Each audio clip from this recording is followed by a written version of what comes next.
est silencieux et sur mon bureau j'ai une image de Saint Joseph endormi. Et endormi, il prend soin de l'Église. Quelles que soient les paroles de Dieu, que ce soit dans un rêve, une vision, une impression, ou même une petite voix, ces paroles seront en parfait accord avec ce qu'il a déjà révélé dans sa parole et dans l'Église catholique. 4. L'annonciation à Marie par l'archange Gabriel était la nouvelle qu'elle allait concevoir un fils par le Saint-Esprit. Cet événement nous aide à parcourir un chemin complètement libéré de signes ou d'empreintes laissées par d'autres. Plusieurs fois, vous devrez être le premier à ouvrir un chemin et à laisser vos propres empreintes. En cette 4e semaine de l'Avent, réfléchissons. Comment pouvons-nous grandir pour mieux vivre la devise selon laquelle tout commence par moi? Dans quel domaine Dieu pourrait-il nous appeler à refléter plus authentiquement l'amour et l'espérance du Christ? Envers la famille, les voisins, la paroisse et le lieu de travail. Devenez membre de la chaîne et soyez un instrument de la parole de Dieu. Ne manquez pas cette opportunité d'avoir un impact sur des vies. Cliquez maintenant sur le lien dans la description et aidez-nous à diffuser la parole de Dieu. Fin du monde par Paul Andrew. Résumé. Comment vivre? 33c. Les lectures de ce dimanche nous parlent de la fin du monde. Lorsque toutes ces mauvaises choses se produisent et que les ennemis complotent quelque chose contre vous, alors c'est le moment de parler aux autres du merveilleux amour de Dieu et de partager avec eux la bonne nouvelle de l'Évangile. Les écrits apocalyptiques surgissent en réponse à tout type de crise. Ils peuvent donc être utiles aujourd'hui, à l'époque dans laquelle nous vivons. 1. Ils nous aident à être fidèles. Jésus proclame la joie du salut mais il sait que nous devons être réalistes. Vaincre les puissances du mal serait cataclysmique et apocalyptique. Jésus ne fait qu'anticiper les calamités qui précéderont la victoire finale entre le bien et le mal. Dans la première lecture, le feu est utilisé comme symbole à la fois de récompense et de punition. Un feu brûlant pour ceux qui n'ont pas suivi les voies de Dieu et ne se sont pas repentis et des rayons chauds et curatifs pour ceux qui ont été fidèles et ont appliqué leur foi à la vie réelle. Et voici un exemple, un rabbin et un savonnier marchaient ensemble. Le savonnier dit au rabbin, « À quoi sert la religion? Regardez tous les problèmes et toutes les souffrances du monde. Et même après des milliers d'années d'enseignement du bien, de la vérité et de la paix, qu'est-ce qui a changé? Si la religion est bonne et vraie, pourquoi tout cela? » Le rabbin ne répondit pas. Ils continuèrent à marcher jusqu'à ce qu'ils remarquent une créature jouant dans la terre au bord de la route. Le rabbin dit, « Regardez cette créature. Vous dites que le savon nettoie la saleté, mais voyez la saleté sur cette créature. À quoi sert le savon pour nous? Avec tout le savon du monde, après tant d'années, cette créature est toujours sale. Je me demande à quel point le savon est efficace après tout. » Le savonnier protesta. « Mais, Rabbi, le savon ne peut servir que s'il est utilisé. » « Exactement, » répondit le rabbin. « Exactement. La même chose se produit avec la religion. Si les principes religieux ne sont pas mis en pratique, les maux du monde ne s'améliorent pas. 2. Ces écrits nous donnent aussi de la joie. Jésus nous dit, « Je serai avec vous et je vous aiderai. » Même si tout va très mal, aucun cheveu ne tombera de leur tête, même les cheveux gris docteur. Comment vais-je préserver le peu de cheveux qu'il me reste? Très simple, conserver le dent. Une petite boîte dans l'Évangile d'aujourd'hui, Jésus prédit la destruction du temple. Des jours viendront où il ne restera pas pierre sur pierre. 346. Cela s'est produit la 70e année après Jésus-Christ. Cependant, ni cela ni les guerres et insurrections futures ne signifieraient la fin du monde. Jésus mentionne qu'il y aura des persécutions avant la fin. Que Dieu délivre ne signifie pas qu'il fera en sorte que les mauvaises choses se produisent mieux. Beaucoup de chrétiens devaient mourir en martyrs. Cependant, même dans le martyre, Dieu leur apporterait son amour et le soutien de son cœur. La persévérance de ces martyrs assurerait leur vie, mais pas nécessairement leur vie terrestre, mais leur vie dans le monde futur. Quoi qu'il arrive, vous réaliserez que Dieu vous aime sans aucune condition. Je voudrais souligner un autre point. Le catéchisme de l'Église catholique reprend les paroles de Juliana de Norwich lorsqu'elle explique le point de vue de la foi catholique.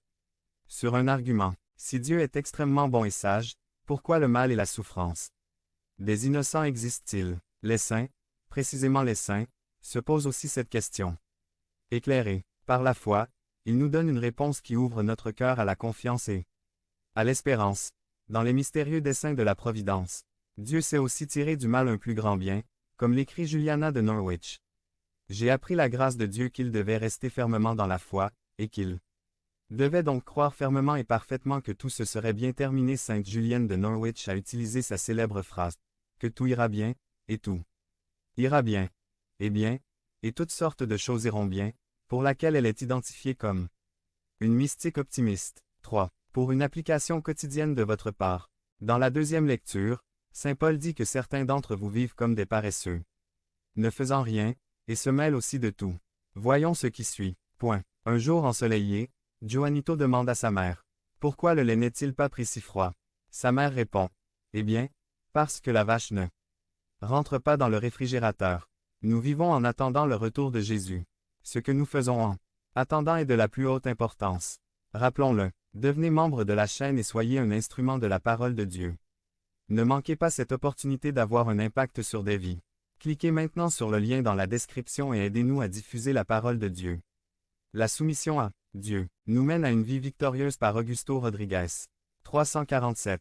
Résumé. Aujourd'hui, les gens aspirent à une vie victorieuse, ou à ce qu'ils appellent communément une vie de réussite, donc pour nous aussi, tout le monde peut avoir une vie victorieuse. La soumission à Dieu nous mène à une vie victorielle. Jacques 4, 7. Il ne fait aucun doute que Jacques est pratique.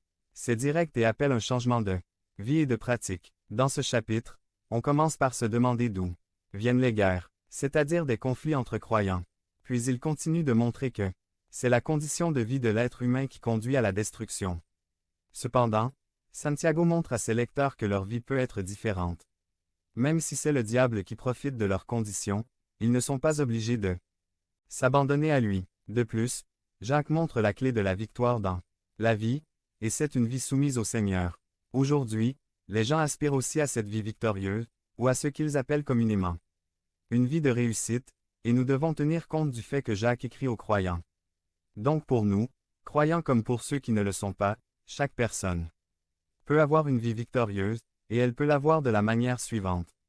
1. Sachez que Dieu vous aime jalousement. 4. 4 à 6. Sachez que Dieu vous aime. Désire jalousement l'esprit en vous. Jacques appelle adultères les personnes qui trahissent Dieu par leur attitude. C'est ainsi que Dieu considérait le peuple d'Israël qui menait une double vie. De la même manière, Jacques appelle ceux qui vivent une double vie, étant amis du monde et voulant en même temps être amis de Dieu. Le volume 5 parle de l'esprit que Dieu a placé en chaque personne. Même si la personne n'est pas croyante, l'esprit est la vie que Dieu a insufflée. Genèse 2. 7. Et qui nous donne la vie. Pour les croyants nés de nouveau, c'est encore mieux parce qu'il nous a également donné le Saint-Esprit. Aimer jalousement signifie alors que Dieu nous désire, et que son seul désir est notre bénédiction. Il veut donc que nous acceptions sa grâce en cessant de résister à son amour. Le Seigneur vous aime de telle manière qu'il vous désire si intensément qu'il ne veut pas que vous périssiez. Soumettez volontairement votre vie au Seigneur, en laissant son amour vous atteindre. 2. Vous pouvez avoir une vie victorieuse en vous soumettant à Dieu. Point. Verset EXP. Se soumettre, c'est se placer directement sous l'autorité d'un autre. Ici, c'est celle de Dieu, car quiconque n'est pas sous l'autorité de Dieu est sous l'autorité du diable. PH. 2. 2 NLT. Résister au diable, c'est adopter une attitude urgente, en s'opposant fermement au diable. La phrase est conditionnelle, c'est-à-dire que lorsque vous décidez de vous soumettre à Dieu et de résister au diable, il s'enfuira. Pour cela, nous devons également changer d'attitude. Nous laver les mains. Expliquer la phrase. Se soumettre à Dieu est alors la décision volontaire de vivre selon la volonté de Dieu et non la vôtre comme vous l'avez fait jusqu'à aujourd'hui. Jacques montre ce que signifie se soumettre à Dieu. C'est porter devant Dieu les mauvaises actions, les indécisions, qui serviront à d'autres choses et ainsi laisser le cœur libre pour le Seigneur. C'est reconnaître la vie misérable